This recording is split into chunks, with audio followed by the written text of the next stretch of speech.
¿Cómo están ustedes? Hoy quiero llevar a sus casas una entrevista que parece repetida, pero no es repetida. Porque cuando se producen las grandes cambios o las grandes situaciones que requieren analizar o conversar, a mí me gusta hablar con un político que las ha hecho todas, pero no ha hecho la que quiere hacer hace mucho tiempo, que trata de ella. Él fue diputado, digamos, ha sido más veces candidato presidencial que Salvador Allende. Hoy día para mí es un gusto llevar a su casa una entrevista con Marcos Enrique Ominami. Don Marco, ¿cómo está usted? Honrado de ser invitado a su programa y a su canal, es un honor. ¿Está en un hospital ahí que se ve todo blanco? No es un No, psiquiátrico, ¿no? no me Ah, parece no, ya cada lo día veo, más peligroso. está en un hotel, ya me di cuenta, está en un hotel. Muy bien, muy bien. En ¿Y está Arica, haciendo, en por lo que Arica, se ve, por el color blanco, o está en Arica o está en Punta Arena? ¿Dónde está? en Arica, en En Arica, Arica. en Arica, la ciudad, por lo demás que usted, como es muy culto, yo fui educado por un hombre muy mayor, que era Rafael Agustín Gumucio, y su pasión era Arica.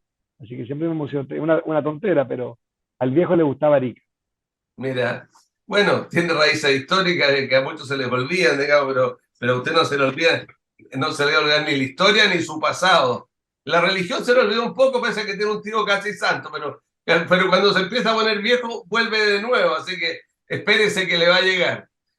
Oiga, ¿qué le parece? Quiero conversar usted pasaron, no sé si estaba leyendo una película o viendo una película sobre el Nuevo Testamento, era la travesía por el desierto un poco más larga, 100 días para ponerse de acuerdo, cuando la gente un poco ya se le olvidó lo que es el tema constitucional y no está ni ahí. ¿Qué le parece el acuerdo que se llegó y el tiempo que se demoraron? Me gusta que se pongan de acuerdo, me gusta que haya acuerdo. Me parece lento, al igual que usted. No me gusta el acuerdo, que es distinto, el texto no me gusta. Entonces tengo sentimientos contradictorios. ¿Por qué Valorar no que le la clase gusta? política ¿Por qué no le no me gusta? gusta por dos razones, porque el acuerdo que ellos hicieron supone una es legítimo, para mi juicio, excesiva interpretación de lo que los chilenos quieren. Los chilenos, de lo que sabemos, es que con voto voluntario querían una nueva constitución sin congresismo del voto voluntario. Con voto obligatorio, que nos fuéramos todos al carajo. El rechazo, no solamente el rechazo a un texto, que además nunca lo es un texto, era a la representación del texto, a mi juicio a Boric, a la inflación, a la inseguridad, a los constituyentes. Pero lo mío es su interpretación igual. Yo lo que creo que la secuencia está mal hecha. Yo habría hecho un plebiscito para preguntar con voto obligatorio, porque las dos respuestas no son comparables. Me explico. El plebiscito que habilitó un proceso constituyente fue con voto voluntario y votó el 50% de Chile. El plebiscito que ratifica o niega una nueva constitución, que era el deseo expresado, pero con voto obligatorio, con el 90% de los pobres votando, fue no. Son dos respuestas que no te permiten concluir exactamente qué queremos. Yo creo que eso es lo primero. Y lo segundo, mi segunda crítica, es que Pare este en no el es un primer, proceso. pare en el primero. Bueno, pero entonces usted está pensando, bueno, en realidad, viendo lo que pasa en Arica, a lo mejor está pensando lo mismo que piensan los republicanos, que piensa el Partido de la Gente, y varios más que pensaban que tenía que haber plebiscito de entrada. La gente más extraña Sí, pensaba que tenía plebiscito de entrada. ¿Usted cree eso entonces? sí, por dos razones, porque creo que yo que soy un gran promotor de una nueva constitución, también leí el resultado de manera creo que más dura que lo que leyó el presidente Boric. Es patético el resultado. Mire, si me permite, en la primera constitución paritaria de la historia de la humanidad, el 66% de las mujeres chilenas votaron contra, 56% de los jóvenes votaron contra. Las 16 regiones de Chile, hay 16, dijeron que no. Los sectores populares, el decil de menor ingreso en Chile, votó el 90% de Chile y el 70% dijo que no. El 20% dijo que sí. Las comunas, en nombre de lo cual se hizo el nuevo texto, Petorca, Quintero, Puchuncaví, donde había contaminación, las comunidades indígenas, votaron rechazo. Si eso no lo interpretas, a mi juicio, con extremo rigor, te vas a equivocar de nuevo. O sea, mi primera crítica es que la clase política, y es legítimo que lo interprete, pero una cosa es interpretar, otra cosa es liderar. Ellos están interpretando, no están liderando un proceso. Se pusieron de acuerdo en un punto medio, un poquitito, de constituyente y un poquitito de reforma constitucional. No, yo hubiese preferido, le digo la verdad, si el plebiscito se perdía, que el Congreso fuera constituyente, que el Congreso hiciera lo que siempre tuvo que hacer, reformas constitucionales. Punto. Porque esa segunda parte me quiero detener ahí. Porque objetivamente, si la potestad constituyente la dan los electores, la tiene el Congreso en este momento. Y la idea es hacer modificaciones. ¿Para qué nos damos vueltas? ¿Por qué no volvemos al Congreso a hacer modificaciones? Y se llama a los expertos al Congreso, se hacen consultas, pero es el Congreso el que empieza a analizar y cambiar. No entiendo la dilación. Y yo me doy otra explicación que usted no me la ha contado aquí, pero que también creo de que en la clase política no le va a gustar o no le debe gustar mucho pensar que si hay un resultado y usar una nueva constitución, sea la constitución de este señor Boric. Yo No le creo que gusta. la confusión se produce primero porque efectivamente en el plebiscito de octubre del 2020, con voto voluntario, el 78% de los chilenos pidió que ningún congresista hiciera la constitución. En la Eso primera está vez. votado. En la primera vez con voto Sí, voluntario. claro. Entonces ahí hay un dato y es una mucho mejor encuesta que cualquier empresa. Ahí votó el 50% del electorado.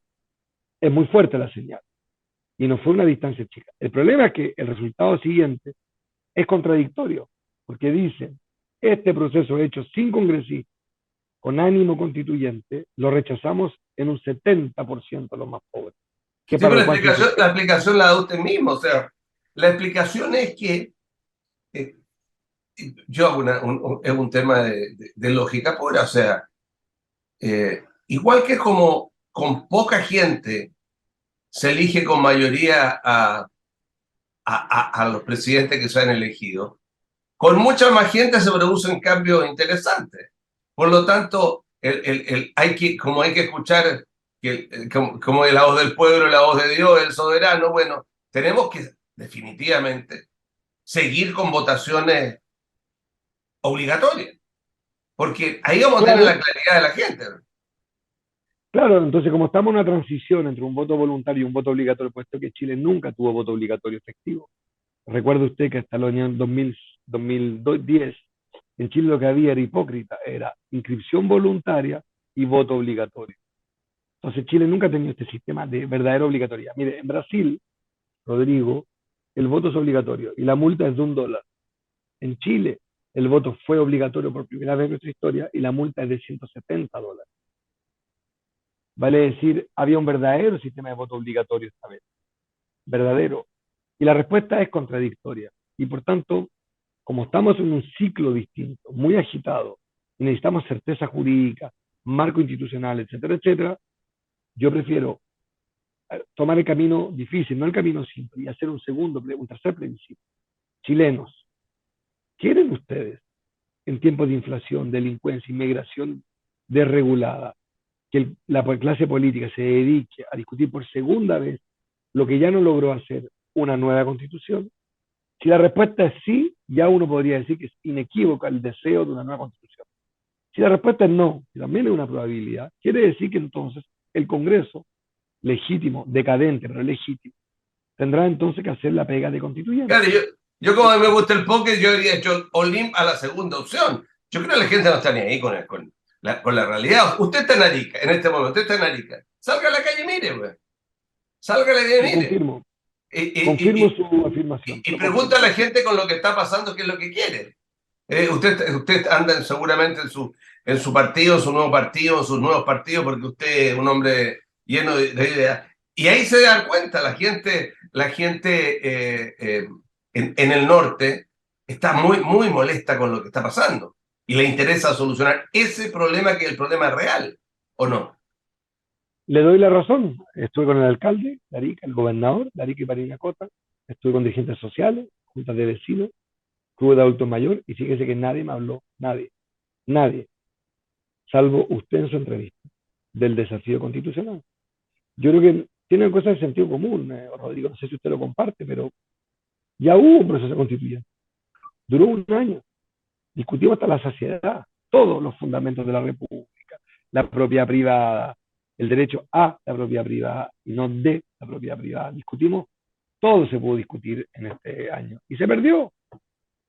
Bueno, son como las clases de filosofía en el colegio. Duran un año, un año de un proceso de 11, 12 o 14 años. Esto también dura un tiempo y hay que cambiar, hay que ir a lo que a la gente le interesa en la realidad. ¿Cómo se soluciona el tema del el problema de ahí el norte, donde está el tema de la migración? ¿Qué hay que hacer? ¿Cómo lo ve usted? Si usted hubiera cumplido su sueño y fuera el presidente, ¿qué habría hecho? ¿Qué se hace?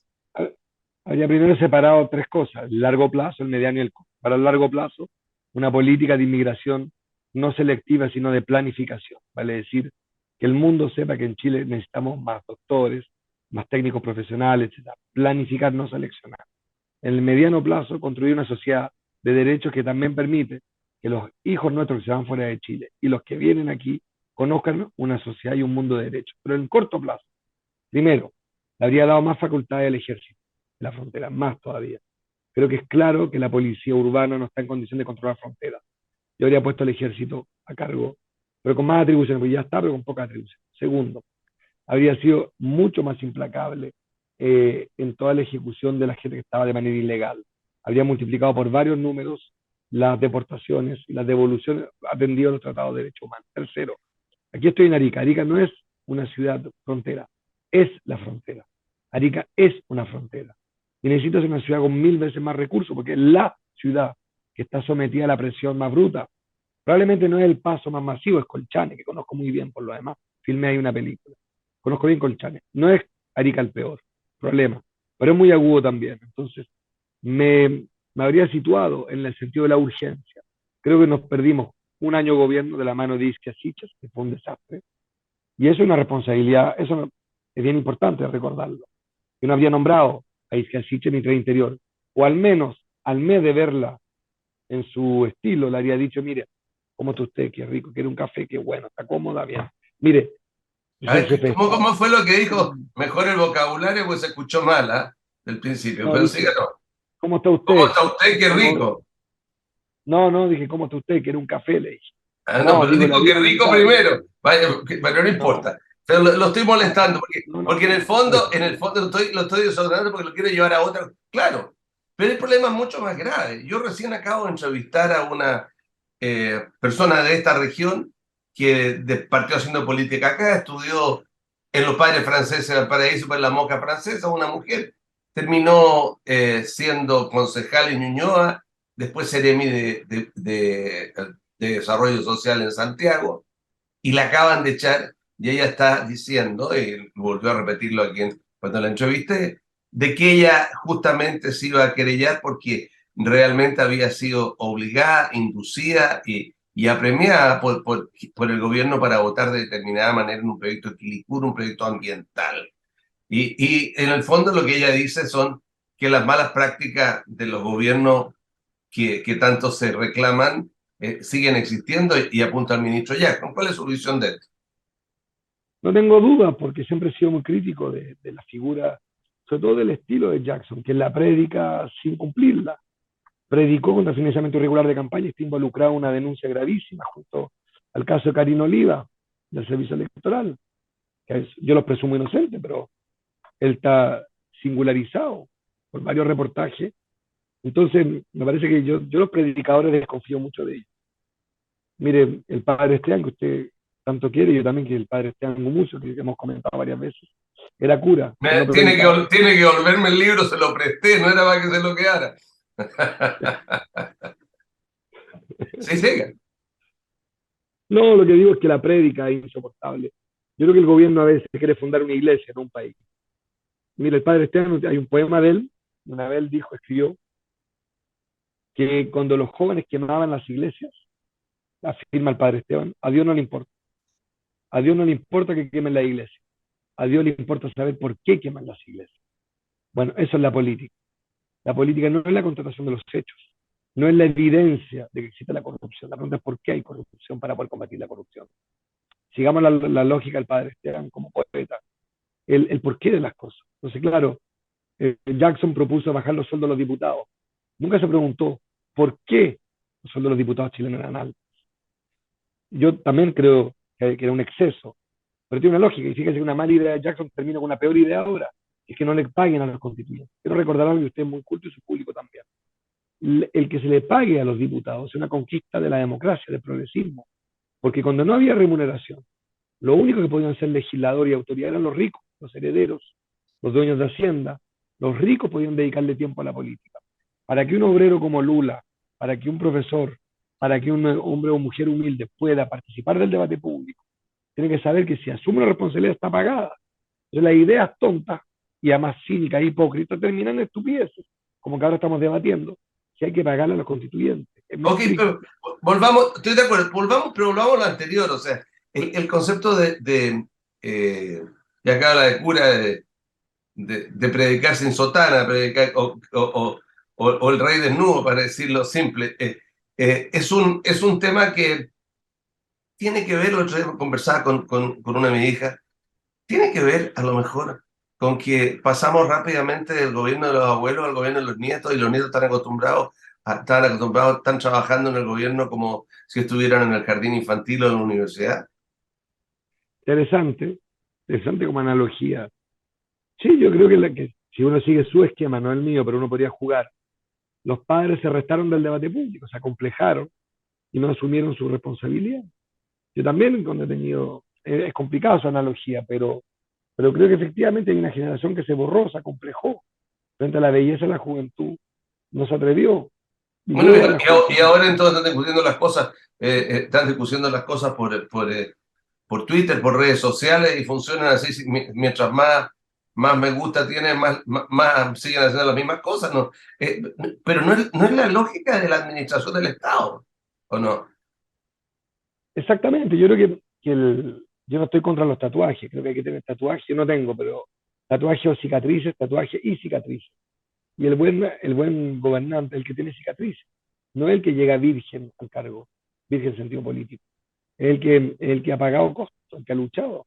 Los grandes presidentes del mundo, los grandes jefes de Estado, son grandes perdedores primero.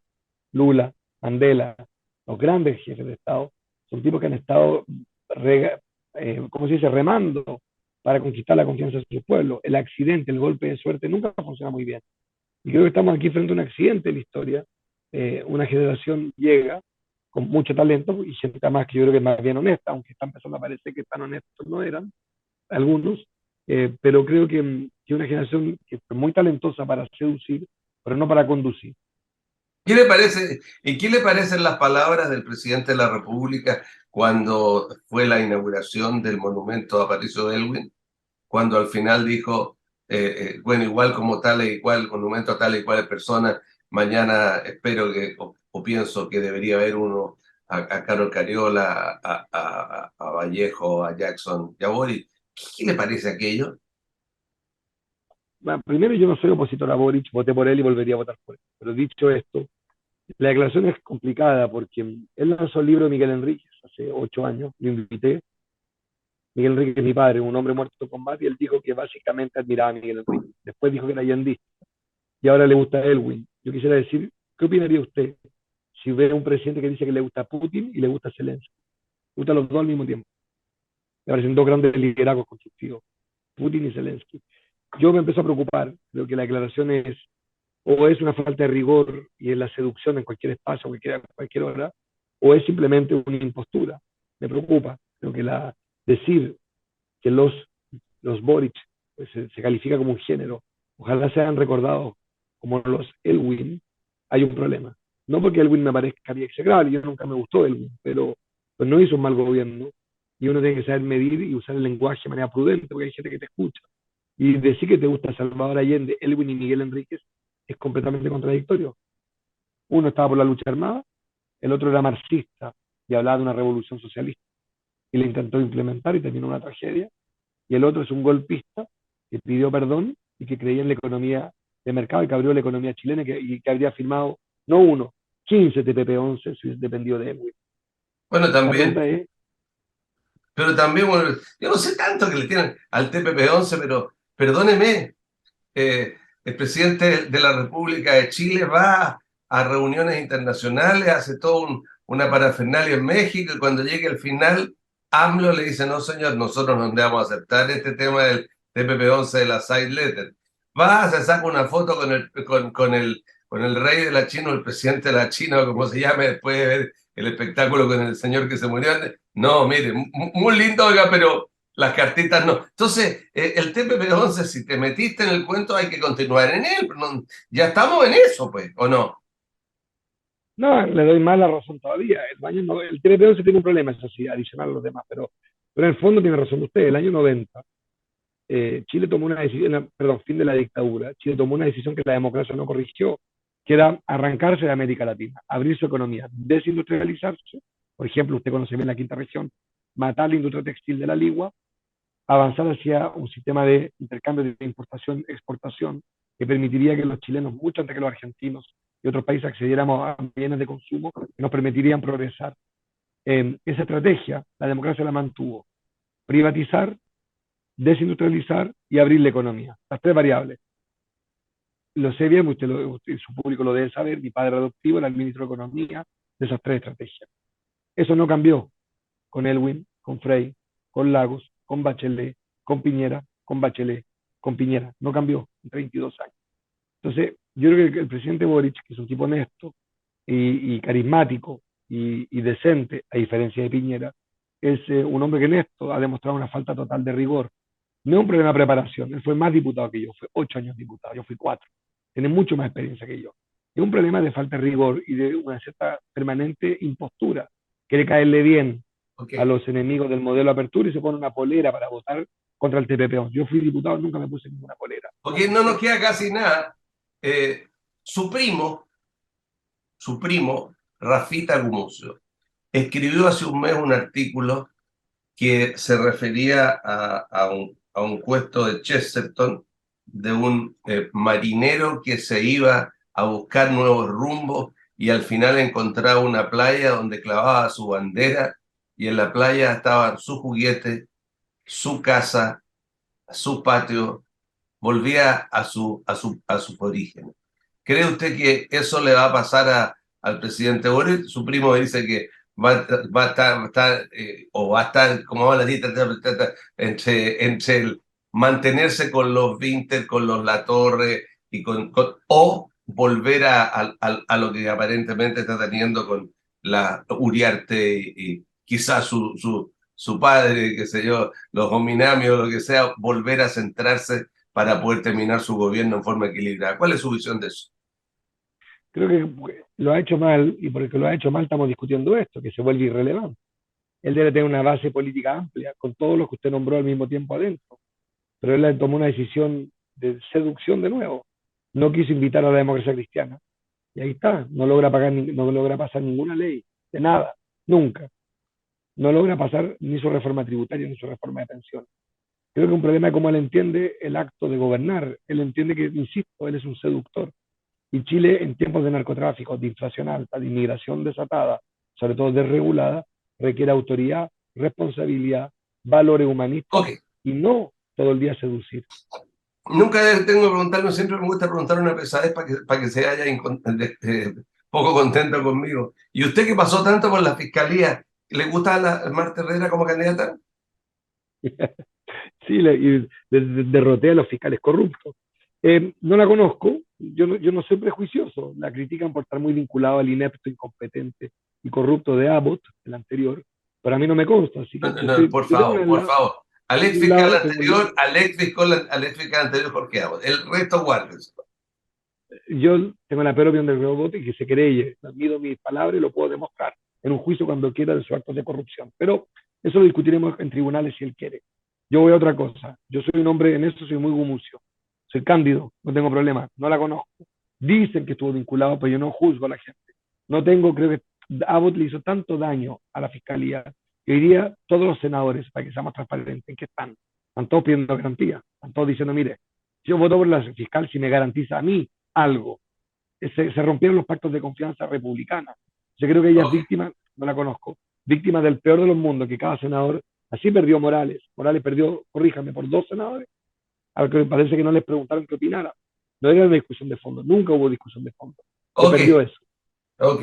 Pero bueno, eh, voy a diferir absolutamente con sus apreciaciones sobre el fiscal Jorge Abot, a quien conozco desde que era joven, que fue compañero Lo de curso de debatimos. mi mujer y tengo tengo un afecto, lo conozco de mucho tiempo. Encuentro poco felices su término final de decir, Pero pero usted responde de usted sus hizo una dichos. pregunta, usted se Claro, metió en un bosque, claro. se metió en un No, si usted bosque, responde de sus dichos, es un gusto bueno, tenerlo aquí. Bueno, cuando yo le quiera, podría haber preguntado también que usted defiende tanto a su padre y su padre ponía bomba y asaltaba bancos, pero eso es un tema que a usted no le gusta cuando yo se lo no puso pregunto. nunca ninguna bomba, asaltó bancos y nunca mató a nadie. Sí, claro, en lucha armada, pero no tiene nada que ver mi padre, estoy hablando de hechos. Cuando quiera vamos a Ok, tribunales. Sin nada. ok.